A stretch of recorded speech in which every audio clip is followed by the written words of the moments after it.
ನೀವೇನು ನೋಡ್ತಾ ಇದ್ದೀರಲ್ಲ, ಇದು ಅಂದನಕೆರೆ ಹೋಬಳಿ ಕೆಂಗ್ಲಾಪುರ ಗ್ರಾಮದ ಕುಡಿಯೋ ನೀರಿನ ಘಟಕ. ಸುಮಾರು 4 ರಿಂದ 5 ವರ್ಷ ಆಗಿದೆ ಇದು ಚಾಲ್ತಿಗೆ ಬಂದು.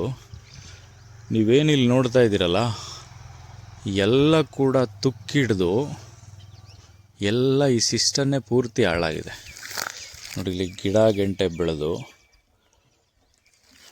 ಯಾರು ಹೇಳರಿಲ್ಲ ಕೇಳರಿಲ್ಲ. ತಾಲೂಕು ಆಡಳಿತ ಸಂಪೂರ್ಣವಾಗಿ ನಿಷ್ಕ್ರಿಯ ಆಗಿದೆ.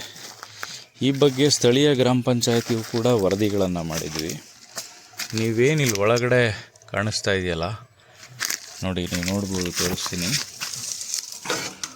ಎಲ್ಲ ಪಾಚಿ ಕಟ್ಟಿ ಕಸದ ರೀತಿ RWS ಇಲಾಖೆ ಸಂಪೂರ್ಣ ನೆಗೆದು ಬಿದ್ದೋಯ್ತೆ ಅಂತಲೇ ಹೇಳ್ಬೋದು. ಯಾವುದಕ್ಕೂ ಸ್ಪಂದಿಸಿಲ್ಲ. ಲಕ್ಷಾಂತರ ರೂಪಾಯಿ